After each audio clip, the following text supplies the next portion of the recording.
Lord Varahadeva's appearance and Lord Varahadeva protecting Mother Earth, lifting her from the lower planetary systems was described.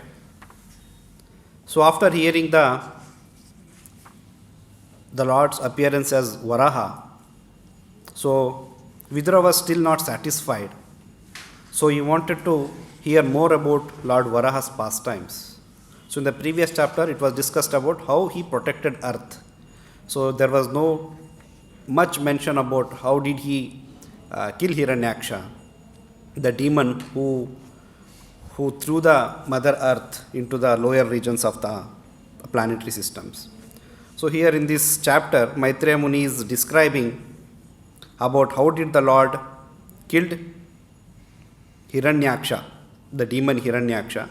So now, before describing that pastime, here Maitreya Muni is describing about how this demon Hiranyaksha and also his brother Hiranyakashipu both were born. So the pastime is that Kaśyapa Muni, who had many wives.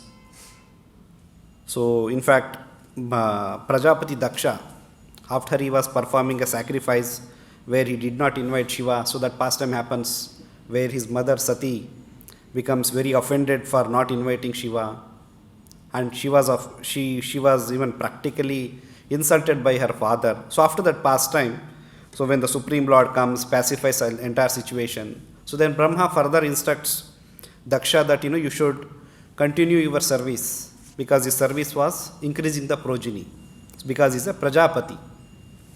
So then he produced many daughters. So among them 17 daughters were given to Kaśyapa Muni. Among the 17 daughters, one of them is Diti, from whom comes Daityas.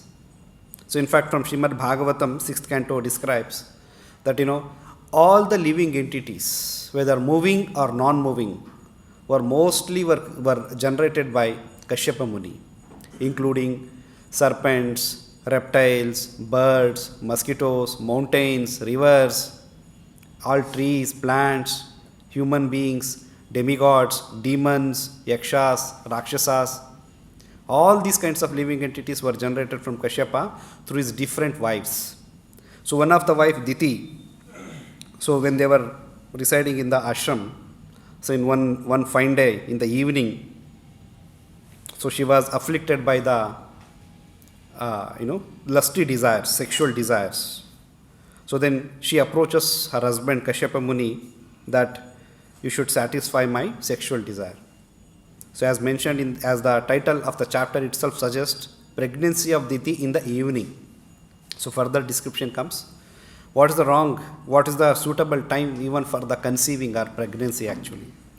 So now in these two verses which we have read today, so Diti is approaching her husband and she is expressing her condition in front of her husband that the Cupid is taking his arrows and distrusting me forcibly as a mad elephant troubles a banana tree. So here she is comparing herself to a banana tree and her sexual desires, her lusty desires to a mad elephant. So it's very, very much troubling me. So please satisfy my desires.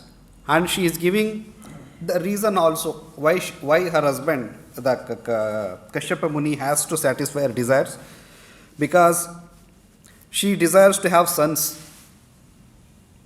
So as a wife, she is not wrong, as in the Purport Prabhupada mentions. The sexual intercourse for begetting children is accepted as righteous. It's not wrong on her part to request for her husband to satisfy her sexual desires. The purpose was to beget sons, and here also mentioned that she was distressed because she was seeing that other co-wives, because Kaśyapa, apart from these 17 daughters of Daksha, he had many more wives. He's being a Prajapati. So when she saw that many wives, their opulences, what is the meaning of opulence in this verse? Here it is mentioned that I am much distressed by seeing the opulence of my co-wives. What is the opulence? Children. Sampatti, dhan sampatti for a family man is their children in this context. Of course, there is a spiritual understanding about this principle as well. So that we will come to a little later. So she is comparing her wealth that she didn't had any children. So she is requesting that you please satisfy my sexual desires and to beget the children. So Kaśyapa Muni, basically at that time he was in the trance, because it's the evening. As a responsible Brahmana, his duty is to perform 3 sandhyas during 3 sandhyas. So evening is the time where afternoon and night meets. So that is known as one evening sandhya. So that time he was engaged in meditating on the Supreme Lord after performing all his duties as a Brahmana, like fire sacrifice, offering oblation to sun god. So then he was in meditation, and Diti is disturbing here. So the principle that a husband and wife and their sexual act for the children is not wrong. That's even in the Bhagavad-gītā, as Prabhupada here is quoted, that it's not wrong. But what is the spiritual concept for this principle? So that's being explained in the Srimad Bhagavatam, 6th canto, which explains about pastime of Ajamila. So after Ajamila's pastime is over, so 6th canto further Prabhupada explains about progeny of daughters of Daksha, like how so many daughters of Daksha were married to Kardama Muni, and then how he satisfied them. So then in the course of that, Prabhupada mentions that, I'll just read out some of the relevant portions. He gave 10 daughters in charity to Dharmaraj, is referring to Daksha. He had many daughters in that way. So 10 were given to Dharmaraj, 13 to Kaśyapa, first 12 and then one more, so 13 daughters, 27 to the moon god, and 2 each to Angira, Krishava and Bhuta. Other 4 daughters were given to Kaśyapa. So first 13 and then later 4 more daughters. So 17 were given. Among them were, some of the names mentioned here are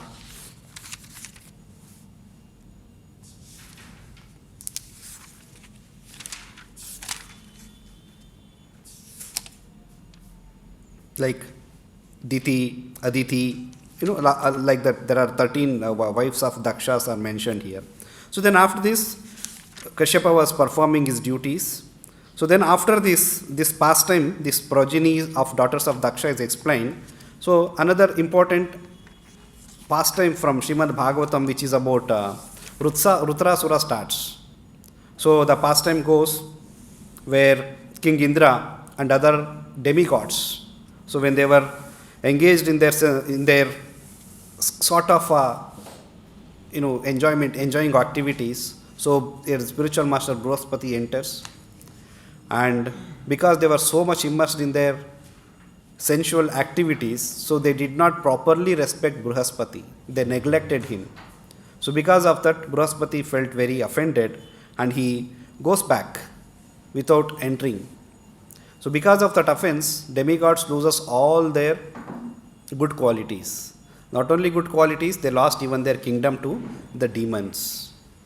So in this condition, all the demigods headed by Indra, they go to Brahma. Last week, in fact, Vasudev Prabhu in his class was explaining about this principle. So then they approach Brahma. Then Brahma says, okay, anyway, you are insulted Brihaspati. It should not have been done. But now at least you go and accept another Brahmana as your spiritual master. Whom did they accept as spiritual master? Son of Tvashta, Vishwarupa. So Tvashta was another Brahmana. His son was Vishwarupa. So but Tvashta and Vishwarupa both were coming from demons' kingdom. So they were very much, they had affection for the demons as well. So Vishwarupa accepted the request of Indra, and he was performing sacrifice.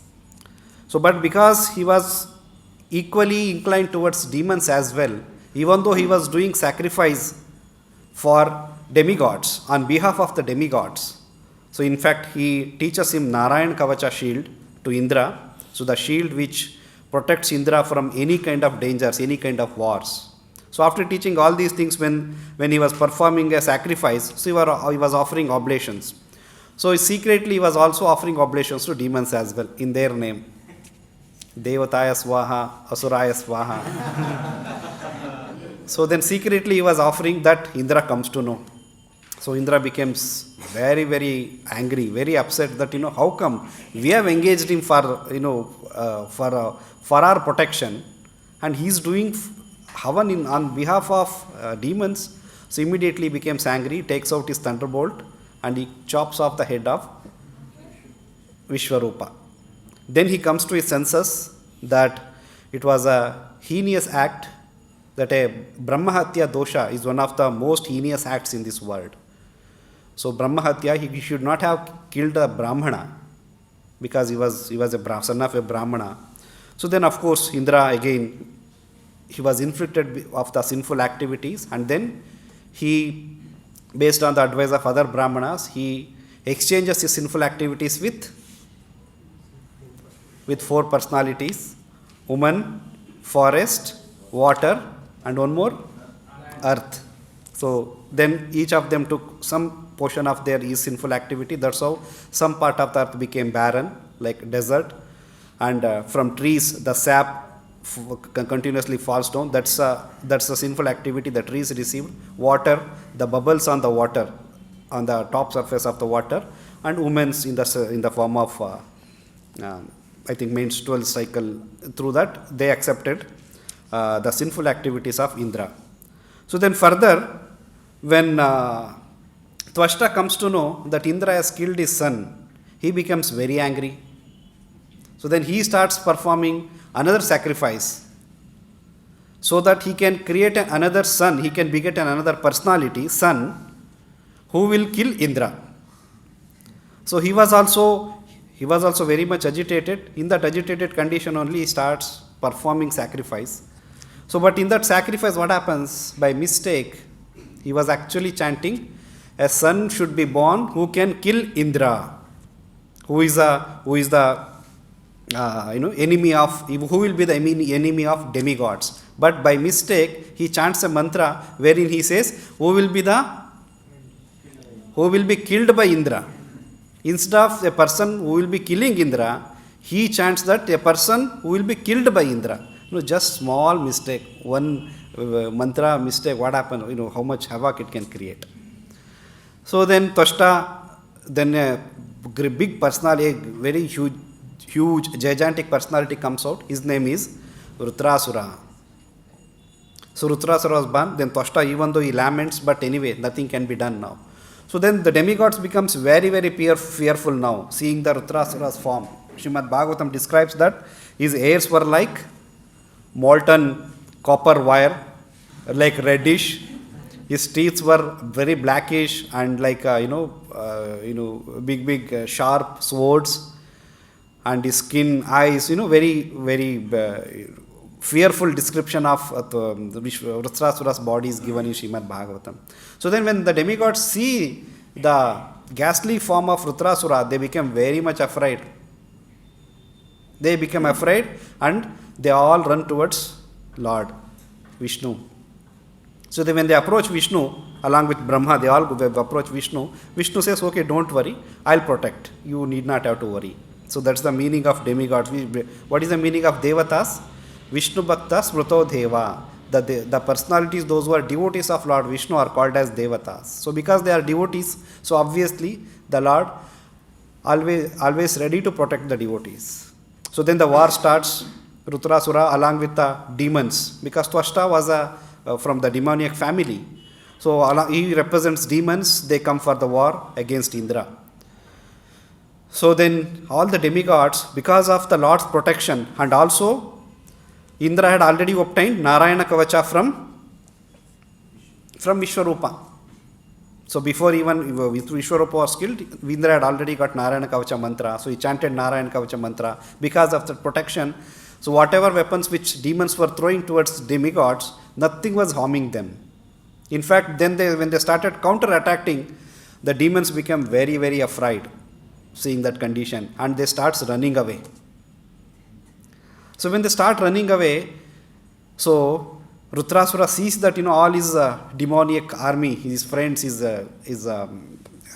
entire army is running away. So he tries to stop them, and he tells them, he starts preaching to them. It's on the battlefield. he starts preaching to them. What he actually preaches is that it's again mentioned in the Srimad Bhagavatam. So he starts preaching to them that, see, this birth, death, all these are very temporary. First of all, this material body itself is a temporary. And when we have come to the war field and fearing for our life, we cannot run away like this. A warrior, a soldier's duty is to fight until either victory or till death. We cannot run away, we cannot escape like this. Please stop. So even when the demigods hear this, they were surprised. How come Rudrasura is speaking such a wonderful philosophy? So then what happens? The fight continues. Rudrasura starts fighting alone. So Rudrasura was very, very strong. In fact, even some of the demigods also started running away. Most of them were injured in the war. Some started running away. So Indra also became very afraid. So then all the demigods, they go to, of course, when they went to Supreme Lord for the protection, the Lord has given him one solution as well. What was the solution? They asked him to go to Maharshi Diti, and Diti, he will donate his own body. He will die, and using his bones, you make one strong weapon. That through that weapon only you will be able to kill Rudrasura. So Indra then takes that weapon. He starts fighting with Rudrasura. Even that also did not work. So Rudrasura is so strong. He grows his body like a huge gigantic body. He takes Indra from his one hand and swallows him up. So then Indra is fully perturbed. What to do now? Because even though Indra is swallowed by Rudrasura, but because he had a special weapon which was made by the bones of Maharshi Dadichi, so he was still strong enough. So he pierces open the stomach of Rudrasura, he comes out, and then again fighting starts. So when the fighting starts, in fact, before this actually what happens, when the fighting was happening, Indra falls down from his Airavata. First he throws, thunderbolt. So thunderbolt also could not do anything to Rudrasura. So the thunderbolt falls down. So Indra, because of the shame, he did not feel like taking thunderbolt again. Generally, someone who is a very respectable personality, a great warrior, he will not defeat in the war field. So when thunderbolt falls on the ground, he did not pick the thunderbolt again. And then in the second attempt, Rudrasura makes Indra fall down from his Airavata. So he falls on the ground. He was very ashamed. Then he was not feeling like to get up and fight again. So that time, Rudrasura starts preaching to Indra. Second part of the preaching happens. He tells, all these things are happening because of the will of the Supreme Personality of Godhead. You need not have to feel ashamed. See, you have for it's a momentary victory or success or win or lose in the battlefield is all actually secondary. But this war is happening because of the will of the Supreme Lord. Please don't worry. Please get up. Start fighting. It's almost we are ending towards the war now. I am bound to die. So please come back. Please get up and start attacking me. So Indra was also surprised. What is this? Rudrasura is preaching on the battlefield. I'm almost getting defeated. Rudrasura is becoming victorious, but he's preaching to me that you come back, because the Supreme Lord's wish is that Rudrasura has to be killed, because that's what the Lord has promised, that I will protect you. Even Rudrasura may be a very great enemy, very great demon, but still I'll protect. So then Indra became surprised, but Indra comes back. Then finally he kills Rudrasura. So after hearing this pastime, what happens? Maharaj Parikshit also became confused. Then he tells Rudrasura, the very nice conversation happens. I'll just open that conversation part.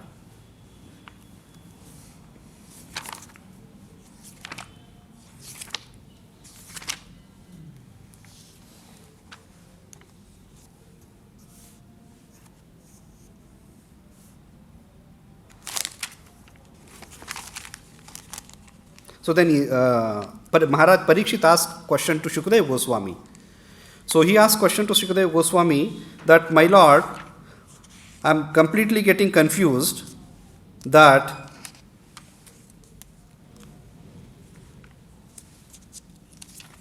It's in the 14th chapter.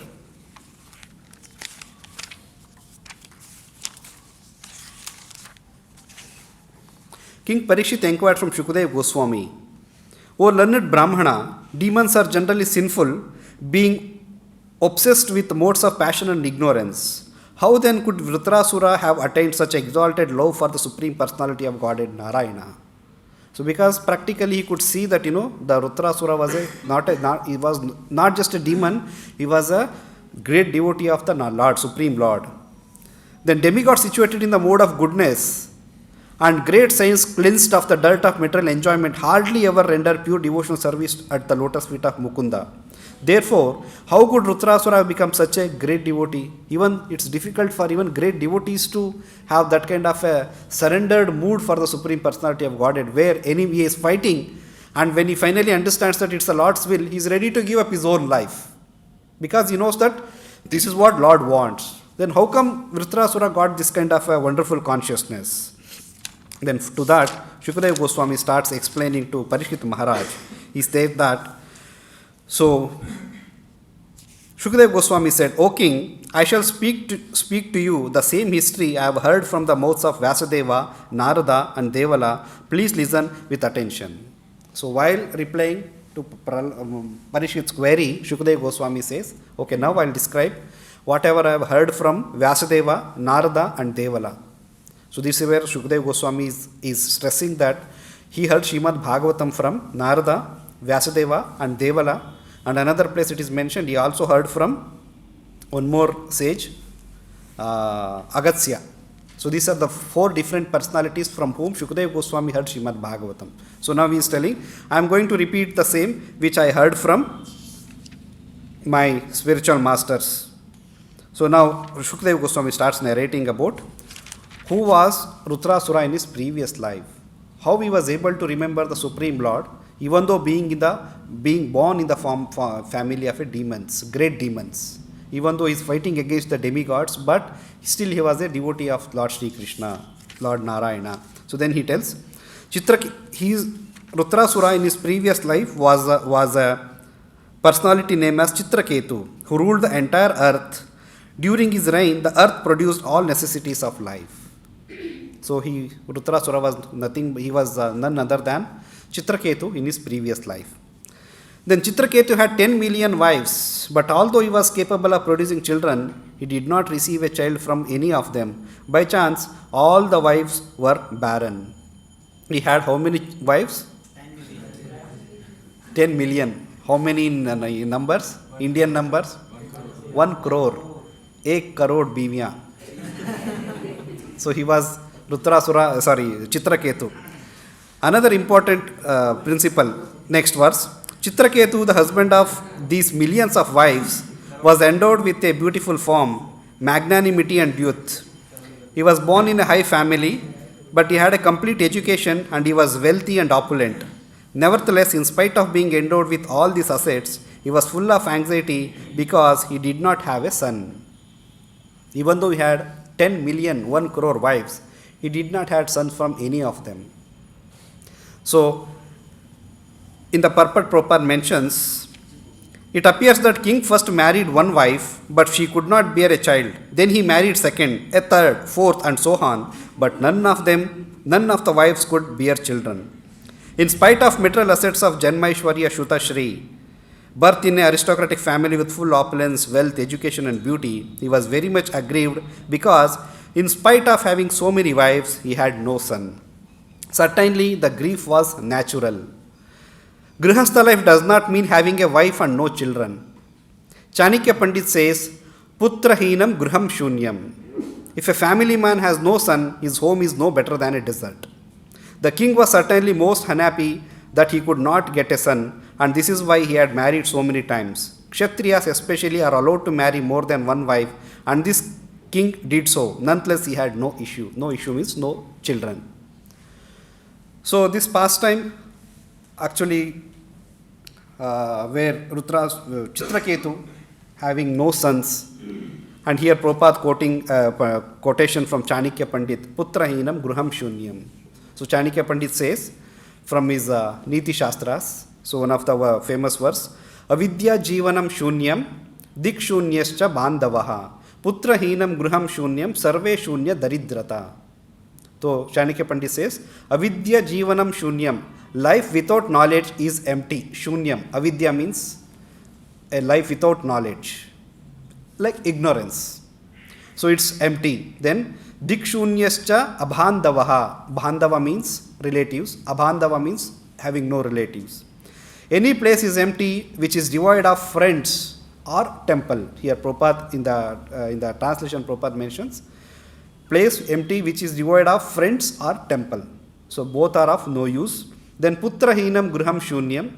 A family without a son is empty. Sarve Shunyam Daridrata. Everything is empty for one who is poor. So Prabhupada is quoting this Chanakya Pandit's statement in this verse.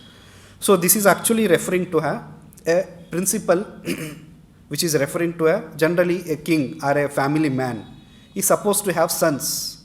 So this is a principle, material principle, but there is a spiritual aspect, a spiritual conception behind this principle as well. There is another angle in seeing this verse which is very much spiritual. So like here in this verse, Mother Diti is requesting Kaśyapa Muni that I am very much inflicted by the sexual desire, and because I have no sons, so and I am also distressed, so it's your responsibility, duty to bless me or favor me with the sons. So generally in ordinary course in the karma kandas, a husband, wife or a family means without any children means it's of no use. That's why she is comparing that. But I am distressed by seeing the opulence of my co-wives. How the children are opulence? That's how it's mentioned here from Chanakya Pandit's statement. Putrahinam Gruham Shunyam. Such a house without any children. So there is, as I mentioned, there is a spiritual angle of looking into this that we will come to that little later.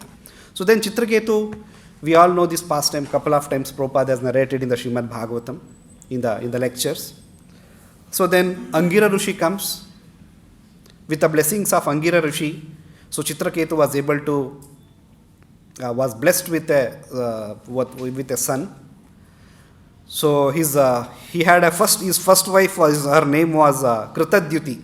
So he obtains a son through that wife. So after the son is born, he was in the bliss. He was on cloud. He was in the heavens. So then he was almost spending his time with his wife Kritadyuti and his son. So because of this he started neglecting another co-wives, 99,999 wives.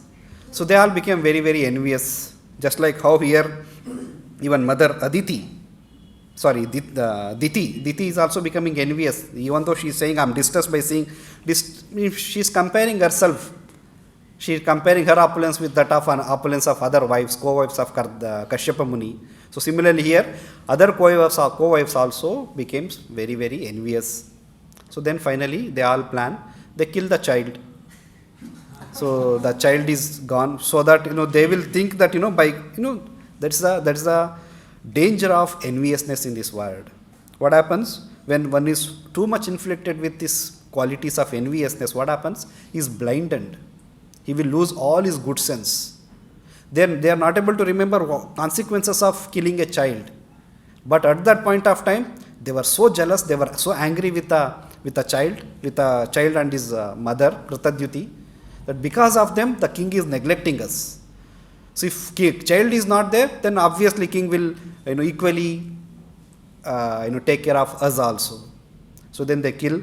So then entire family, Chitraketu, Kritadyuti and entire kingdom was doomed. They were in the great sorrow. They were crying. Chitraketu was he had become mad.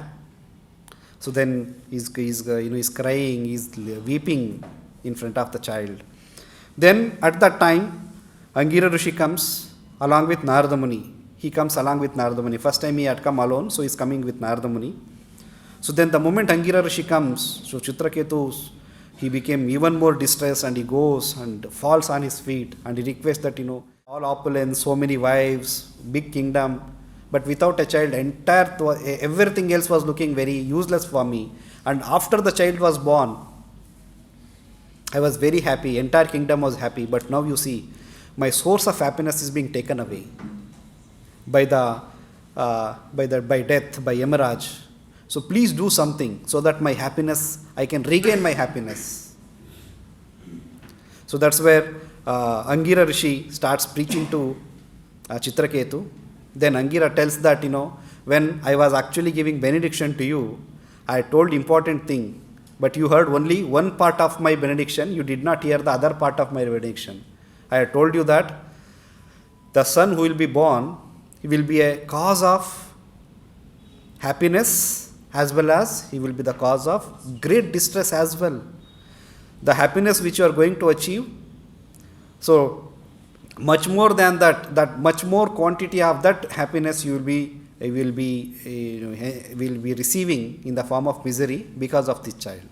But you took only the first half of my benediction. You did not worry much about second part. Neither you asked me that what will be the source of my unhappiness because of this child. So, but anyway, this is the case. And Chitraketu said, no, please do something. I want my son back. Please bring him back. Please bring him back to the life again. So then in the next chapter, where Angira Rishi is preaching, very important points are there. So then Angira and Narada Muni, seeing the distressed condition of Chitraketu, so they, because of their yogic power, they brings back the child who had died. So they bring back him to the life. He became alive again. And then, when he became alive, so Angira Rishi and Narada Muni tells that, where you had gone. See, your father and mother both are so distressed. They are so happy. They are so, they are crying. They are weeping. They are almost ready to, leave their body because of your absence. Where you had gone. So when the child was born, the child starts speaking to Angira Rishi, and of course addressing to all the people, those who are assembled there. So here, my dear king, you are an advanced devotee of the Supreme Personality of Godhead. To be absorbed in lamentation for the loss of something material is unsuitable for a person like you. Therefore, we have both come to relieve you from the false lamentation which is due to your being merged in the darkness of ignorance. For those who are advanced in spiritual knowledge, to be affected by material loss and gain is not at all desirable. So here Angira Rishi is addressing the king first. Then, when I first came to your home, I could have given you the supreme transcendental knowledge. But when I saw that your mind was absorbed in material things, I gave you only a son who caused you jubilation and lamentation. So Angira Rishi is telling that when I first came, because as a saintly person, what is the duty of saintly person? When they go to any householder, just like another place in Srimad Bhagavatam it is mentioned, that Shukadeva Goswami used to go for begging every day and used to stay at the gate, at the doorstep of householder, so when they were milking the cows. So he would beg for a bowl of milk, he will drink and he will further advance. So in that scenario, it's mentioned that why a spiritually advanced person goes at the doorstep of a householder. It is not for his maintaining his livelihood, not to fill his belly. It is to actually benefit the householder. Because householders generally, because of their household activities, because of their engaged in material activities, they forget about Swartha Gati. Nathe vidu Swartha Gatim hi Vishnu. So they forget about that, our aim is to satisfy Vishnu. So the saintly persons go there and remind the householders that your responsibility is to remember and serve the Supreme Personality of Godhead. So here also Angira Rishi is telling, as a responsibility of a saintly person, when I came home, I could have given you the transcendental knowledge about how to remember Vishnu or how to get out of this material world. But Angira is saying, when I saw that your mind was absorbed in material things, his mind was absorbed in what thought? I didn't have a son. So here, there's a spiritual perspective to the principle which Prabhupada has quoted there, Putrahinam Guham Shunyam. So in ordinary course, for a persons, those who are not devotees, those who are those who are followers of karma kanda process, for them it is applicable, yes, without a son, the life is waste. Gruham shunyam, the house is empty. But in case of a spiritually advanced person, these things doesn't matter. A grihastha, one who is spiritually advanced, he doesn't actually crave for these kind of things. So, why Prabhupada is quoting Chanakya Pandit's statement in the Purport then? Actually, Chanakya Pandit, in another place, Prabhupada mentions that Chanakya Pandit is a politician.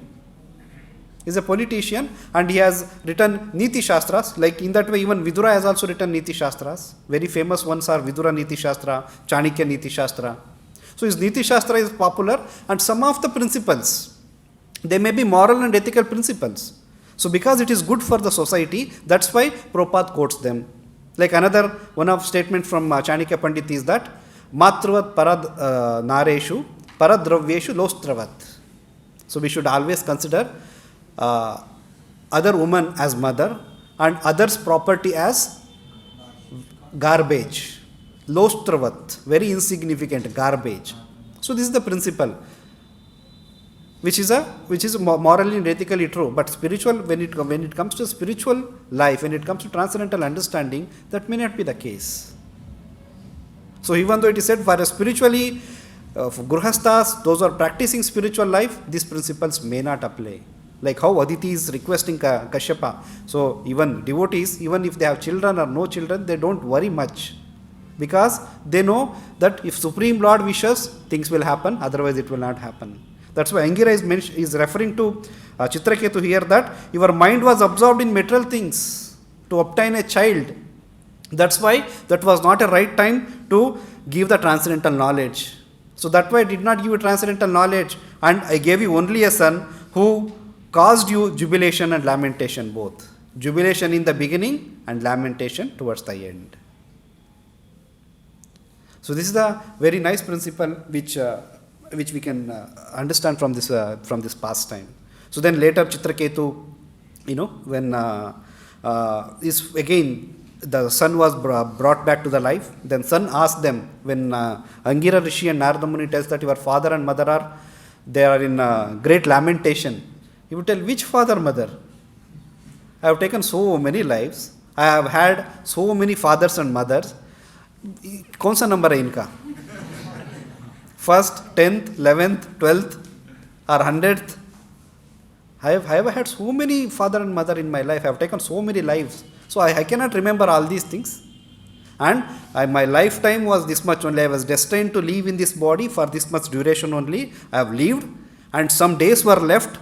That is the reason when you called, I have come back to this material body again. So now it's time for me to go back again. So he leaves the body. Then after that, Angira Rishi and Narada Muni preaches to Chitraketu that you should not lament. Then they will tell, you go and take shelter of the Supreme Personality of Godhead. So he underwent severe penances, meditation. He happens to meet Supreme Lord face to face. Chitraketu. Then Chitraketu, like how in the case of Dhruva Maharaj, even after he met Supreme Lord, he could have darshan of the Lord face to face. But after that, Lord told him that, you continue your material life, you enjoy your kingdom. But while you are enjoying your kingdom, you will not get entangled because of this material things, material prosperity, material sense enjoyment. Similarly, the Lord gives same kind of benediction to Chitraketu as well, that you continue your life, but in spite, even though you are engaged in material activities, you will not get entangled in this material world. So while Chitraketu was living the life like this, so one fine day, along with his Gandharva, Siddhas and Charana associates, he was traveling in the sky through aeroplane. So they had their own means of travel. So then he saw that Lord Shiva, he was sitting with many other saintly persons, many other sages, some yakshas, some Gandharvas, they were all sitting, and Shiva was sitting, they were discussing some transcendental topics of Supreme Personality of Godhead. So when this discussion is going on, Chitraketu saw that Shiva has made Mother Parvati sat on his lap, and he has embraced in his hand. So then Chitraketu felt, how come there are so many saintly persons sitting, and they are discussing about Krishna Katha, about Supreme Personality of Godhead. How can Lord make mother sit like that? Then he laughs. So that laughing only mother, it mentioned in Srimad Bhagavatam, he laughed, which was audible to Mother Parvati. Means others could not hear that. So Mother Parvati heard that and she curses him because she tells that you are not eligible to take birth among the demigods. So you should go and take birth in the family of demons. So because of the curse of Mother Parvati, so Chitraketu becomes Rudrasura in his next life. So that's what Shukadeva Goswami narrates when Parikshit Maharaj asks, how come Rudrasura, even though being born in the demoniac family, can speak so good Krishna Katha, philosophy? So that's the reason, because he was Chitraketu in his previous life, a great devotee who had an opportunity to meet Supreme Lord face to face. He has undergone all austerities, penances. So because of that remembrance, he had remembered that somehow I did a mistake, Mother Parvati has cursed me, so somehow I should finish this body and go back. That's why when Indra fell on the ground, he is telling, please get up and come and fight. Please kill me now. Because I want to end this body as a demon and go back to Godhead.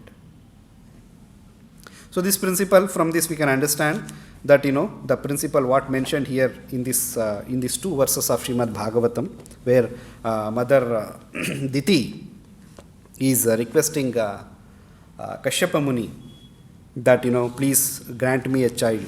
So this is a material boon. That is the reason, if it was a very purified, if it was not with any material sense gratificatory desire, then Kaśyapa Muni would have begot demigods from her womb. But actually, who will be born from her womb are two great demons.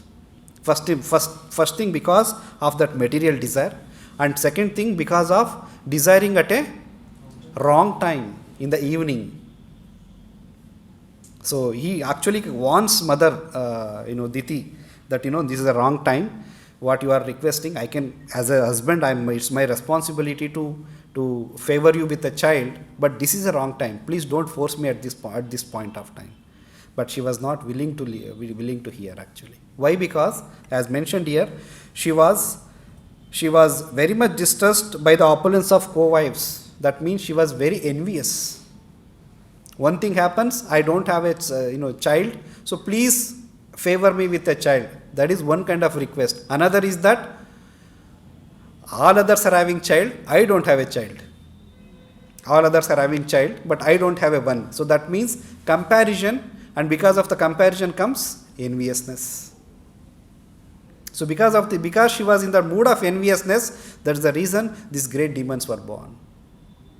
So enviousness is one aspect in the spiritual life which a devotee has to be very, very cautious and careful. How enviousness actually comes?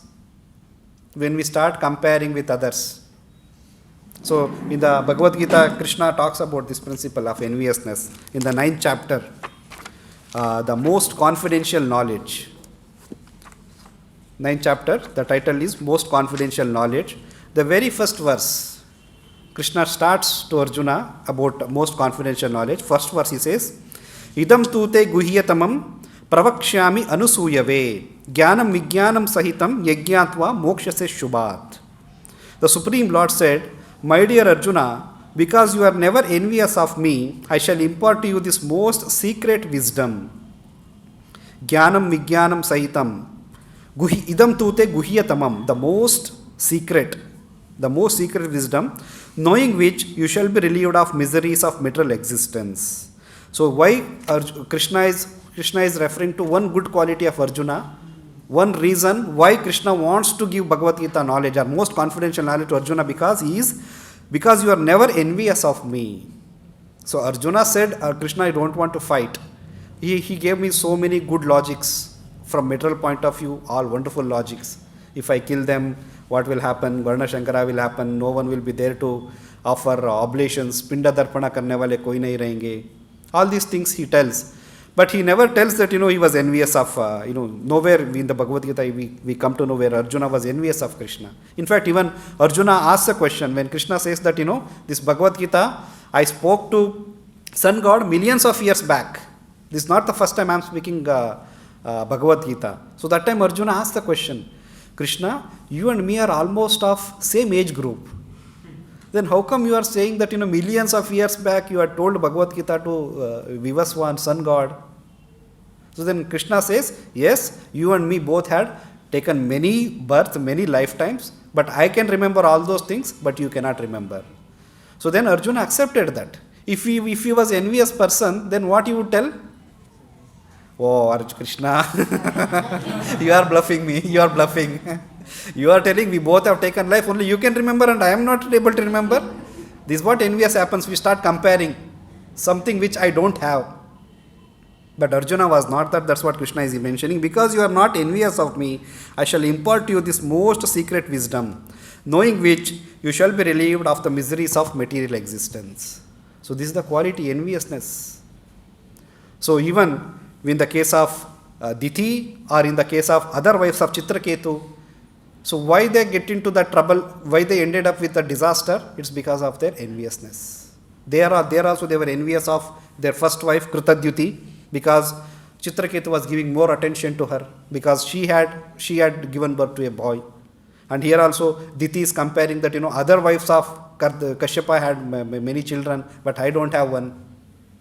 So this comparison, enviousness is actually very, very dangerous. Even in the Bhagavatam, the very second verse of Bhagavatam, it's mentioned about this principle, that dharma projahita kaitavo atra parama nirmatsaranam satam vedyam vastavam atra vastu sivadam tapatrayo unmulanam Srimad Bhagavate Mahamune krite kimhua parair ishvara sadhyo rudi avardyatetra kritibi sushrusubis tatkshanat.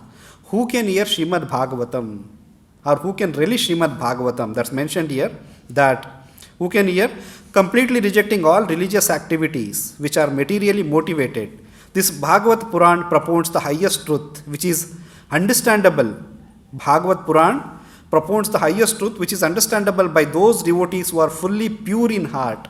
Parama nirmatsaranam satam. Satam means devotees. And devotees, those who are nirmatsaranam, those who are 100% pure in heart. In the word meaning, Prabhupada mentions nirmatsaranam means 100% pure in heart. They were not envious. They were not comparing with any other person. So satam. So those kind of devotees, Parama Nirmatsaranam Satam, they will take interest in hearing Srimad Bhagavatam and they will relish Srimad Bhagavatam. So this beautiful Srimad Bhagavatam compiled by great sage Vyasadeva is sufficient in itself for God realization. That's why Bhagavatam is known as Amala Purana, then Paramahamsa Samhita, Satvata Samhita. Satvata means great devotees of the Lord, and Paramahamsas means those who have crossed all these stages of material miseries or material impurities. Paramahamsa, first of all, sannyasa is the highest among the spiritual orders. Even in the sannyasa, there are 4 spiritual orders, brahmachari, grihastha, vanaprastha and sannyasi. And even among sannyasi, there are 4 stages, kutijaka, bahudaka, parivrajakacharya and paramahamsa. So those who are in that Paramahamsa stage, even they take interest in relishing Srimad Bhagavatam. Why? Because Bhagavatam is such a pure literature. So, and that Bhagavatam can be relished by those who are not envious, or those who are very pure in their heart. So we have to remember this principle. So from these two verses we understand that Mother Diti's nature, because of that nature, it ended up in a big disaster in going ahead. So like this, Maitreya Muni is explaining, in the further he explains about how these demons were born and how Lord Varaha killed the demon Hiranyaksha. With this I'll stop here. Grantaraj Srimad Bhagavatam ki, Jagat Guru Srila Prabhupada ki, Nitai Gaur Premanandi.